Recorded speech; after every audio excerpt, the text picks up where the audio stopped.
今次會同大家介紹聖衣神話冥界三巨頭嘅 OCE 版，亦都會花少少時間同大家回顧一下佢嘅動畫同玩具資料。合金素體係咪真係物有所值呢？我哋就逐一研究一下。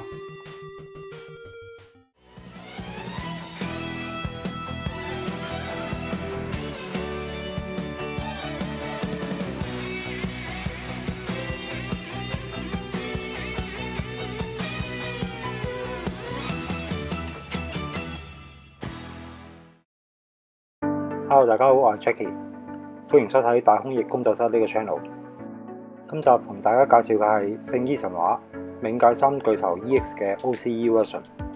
除咗顏色同 EX 版有分別，三隻嘅人形都採用咗合金素體。喺介紹玩具之前，我哋先睇一睇三巨頭嘅資料。冥界三巨頭分別有天晚星嘅拉達曼迪斯、天貴星嘅米洛斯同埋天紅星嘅艾亞哥斯。佢哋三個係108個冥鬥士入邊實力最高嘅。雖然係咁講，喺動畫入邊除咗天晚星有啲嘢睇之外，其餘兩個都係死到戇居。而家就同大家回顧一下佢哋當時嘅表現啦。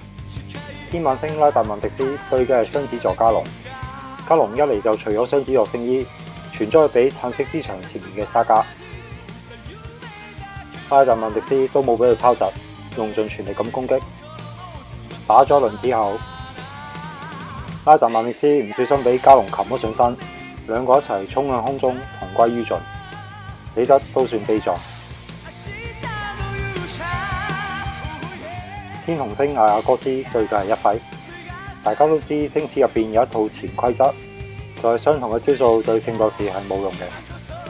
艾亞哥斯正就係唔知道呢一點，喺第二次用相同嘅招數打一輝嘅時候，就中咗一輝嘅鳳凰幻魔拳，中低招都已經輸咗90%。最後一揮單手使出鳳翼天翔，輕易就 KO 咗冥界三巨頭之一嘅艾亞哥斯。喺神之通道入邊，天貴星米洛斯對嘅係白鳥座冰河。冰河整咗一幅連黃金聖鬥士都打唔爛嘅永久冰壁，諗住阻住米洛斯，點知俾米洛斯輕易就一拳打爆咗。就咁睇，冰河似乎冇乜贏面，但係冰河嘅白鳥座聖衣有雅典娜嘅神血加持。喺呢個時候覺醒咗第8感嘅阿賴耶識，最後用曙光女神之寬恕擊退咗米洛斯。死唔斷氣嘅米洛斯用一條快女線捉住咗冰河，進入咗神之通道。米洛斯並唔係神，冇神血加持，人同冥衣就係咁樣俾二次元空間吞噬咗，死咗都唔知咩事。跟住落嚟睇睇聖衣神話出過嘅三巨頭商品。先講天晚星拉達曼迪斯，第一隻聖衣神話喺2005年發售。07年亦都出咗佢嘅空像作為補完，之後就到2014年嘅 EX 版，比較近期就係2021年 EX 加埋合金素體嘅 OCE 版。初代嘅天貴星遲天晚星1年推出，相隔初代12年 ，EX 版以雲縮嘅方式發售。到今年年初，亦都有同樣係雲限嘅 EX 合金素體 OCE 版。初代嘅天龍星同天貴星同年推出，印象中當時並唔係咁受歡迎。所以亦都導致咗佢哋依家要雲限先可以買到。到今年嘅6月份，天紅星都出埋佢嘅合金素體 OCE 版啦。依家就同大家做一個簡單嘅開箱。聖衣神話呢個系列，我自己儲到12宮神聖衣嘅時候就棄咗坑，直至克里斯出金屬素體嘅時候，先再踩翻隻佢落去。呢幾隻三巨頭亦都好好彩，2年時間就可以儲齊。大概望望佢哋有咩配件。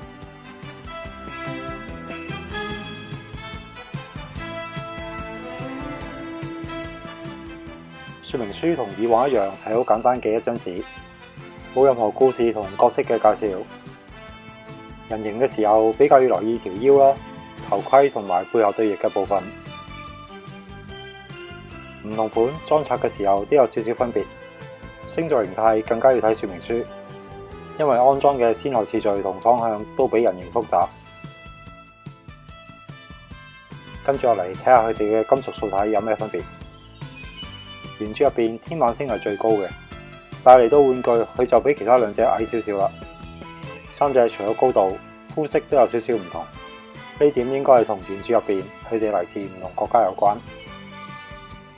天貴星同天紅星比較高，係因為佢哋腳眼位置係加高咗嘅，高度唔同呢一點，我自己就覺得比較可惜。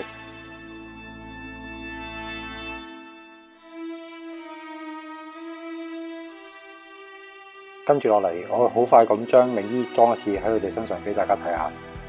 天猛星除咗比較矮之外，配件亦都係三隻入邊最少。原著入邊，拉達曼迪斯嚟自英國，玩具嘅膚色亦都比較白。將上身拉高，先裝腰嘅部分。今次介紹我唔會點講佢哋嘅可動性，因為將泳衣着好之後，基本上都冇乜可動性可言。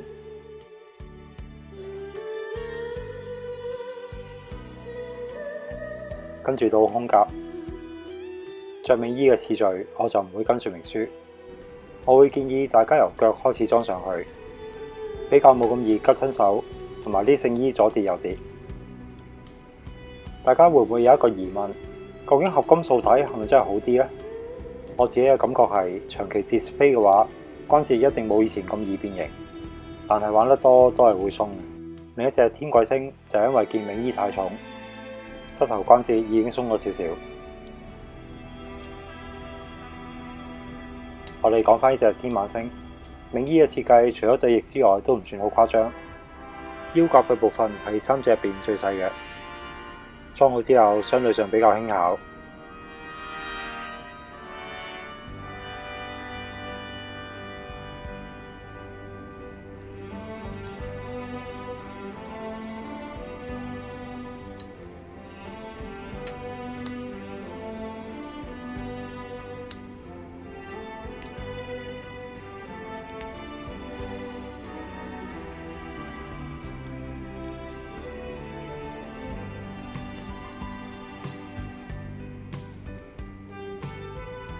兩個膊頭都係金屬件，着好之後有少少上重下輕。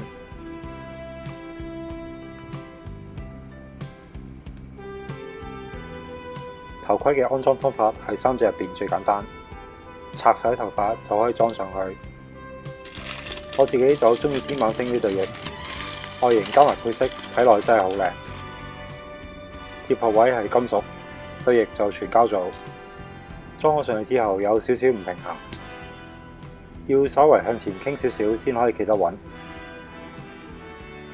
大家覺得呢隻 OCE 嘅配色靚唔靚呢？不妨留言一齊分享下。天猛星總共有5個表情配件，比其他兩款多咗一個表情。而家睇下咩分別。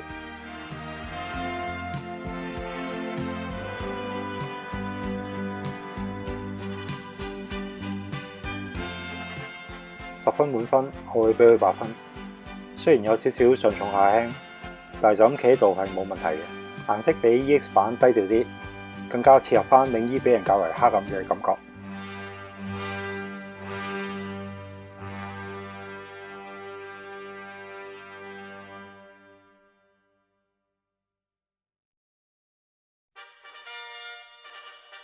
天貴星米洛斯係三隻入邊配件最大同埋最重嘅。而家就花幾分鐘將泳衣着返上身。人物設定入邊，米洛斯係嚟自挪威，膚色係三隻素體入邊最深色嘅。由於米洛斯件泳衣真係太重，雖然係金屬素體，但係我呢隻裝拆咗幾次之後，膝頭關節已經有少少鬆鬆地。話就話關節冇咁易變形，但係玩幾次就鬆，真係有啲失望。唔知會唔會有一日 Bandai 將呢個關節變成齒輪關節呢？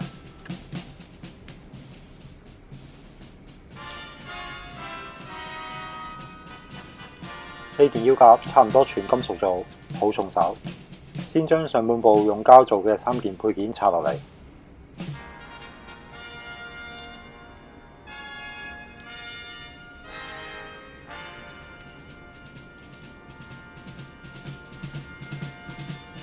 側邊2件甲比較易甩，留返臨尾先裝。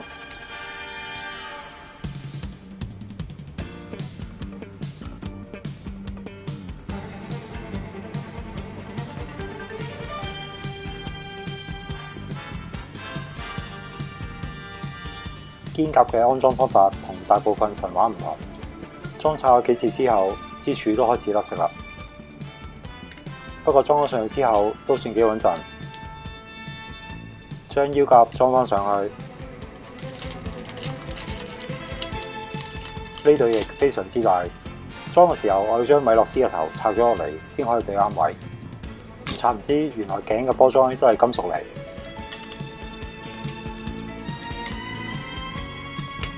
頭髮要全部拆晒落嚟，再換返頭盔專用嘅髮型先可以裝到頭盔。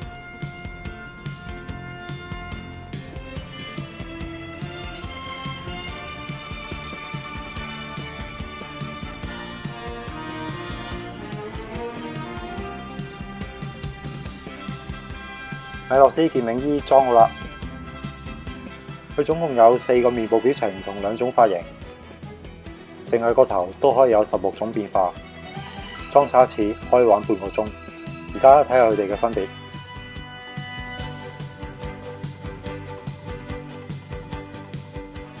呢隻10分嚟講，我只係會俾7分。外形有啲笨重，平衡度亦都做得唔好。裝咗對翼之後，基本上係企唔到喺度嘅。就算有合金素體冇用，玩咗幾個鐘頭，膝頭關節已經開始鬆。如果唔係特別中意呢隻色，我覺得就唔值得為咗素體而買佢啦。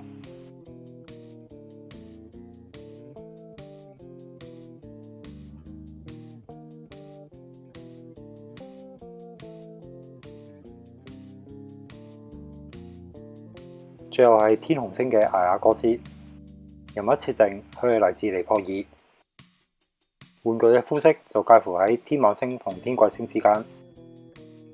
而家先將泳衣裝晒上去睇下，已經有一段時間冇 upload 新片上嚟，喺呢一年入邊自己俾好多私事纏繞住，希望將來可以逐步將佢哋處理好，有翻多啲時間可以整 video 同大家一齊分享。除咗超合金魂之外，聖衣神話呢個系列，蒙面超人嘅 SHF、高達嘅 Robo 魂，仲有變形金剛，我都有唔少收藏想同大家分享。唔知你哋對邊種有興趣呢？如果覺得呢條片好睇嘅，記得留言話俾我知啊！我都好想攞翻啲舊嘅神話出嚟同大家一齊回味一下。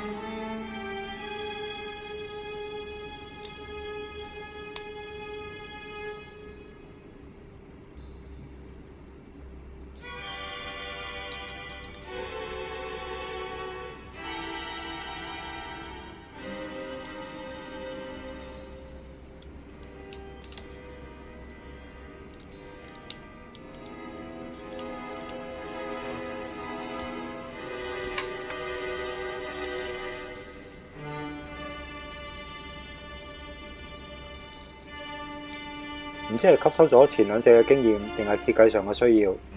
天紅星嘅2個膊頭係用膠做嘅，觀感上冇乜分別，但係成隻嘅平衡度就好好多。對翼嘅安裝方法亦都同另外2個唔同，頭盔要前後拆開先可以安裝，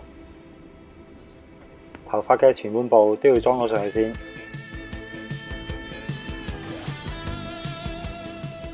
將所有頭髮除晒落嚟，換返專用嘅髮型。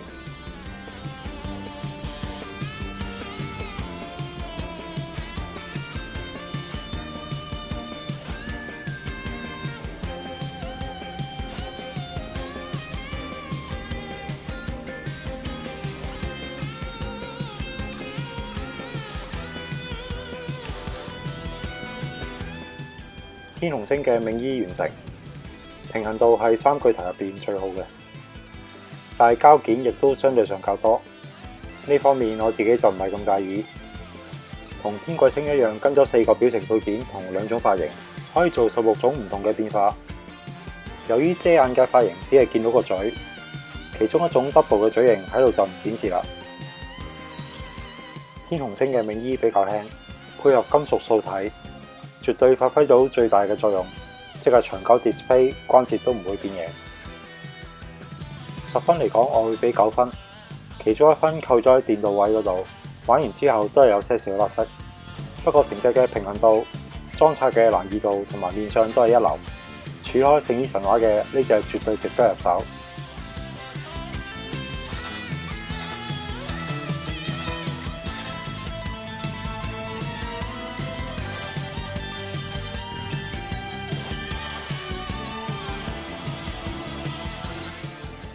三巨頭嘅泳衣介紹到呢度就差唔多，跟住落嚟就睇下佢哋嘅星座形態。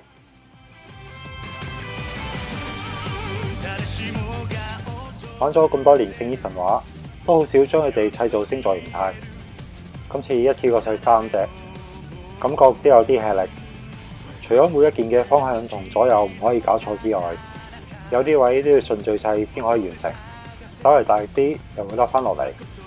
3隻夾埋差唔多砌咗成個鐘頭先砌得完。先睇下天馬星，砌完之後我覺得星座形態唔係好穩陣，但係外形我就覺得係3隻入邊最靚。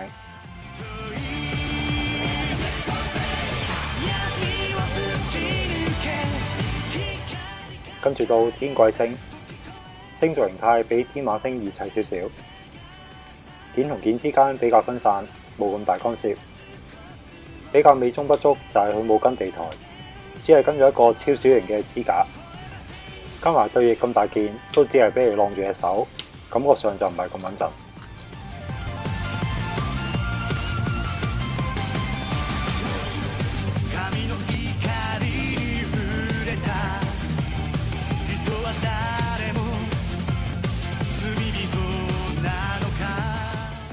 最後係天紅星，佢係3巨頭入邊最易砌嘅一隻。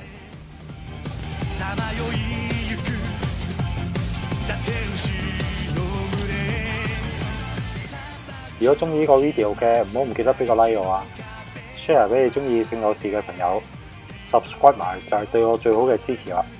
撳埋側邊嘅鐘仔，有新片就會第一時間收到通知。呢條片比較長啲，好多謝大家睇到呢度。嚟緊想將聖衣神話變成我 channel 入邊其中一個系列，不分新舊咁攞出嚟同大家一齊玩下。你哋有冇興趣呢？我係 Jackie， 今次就同大家講到呢度，我哋下個 video 再見啦，拜拜。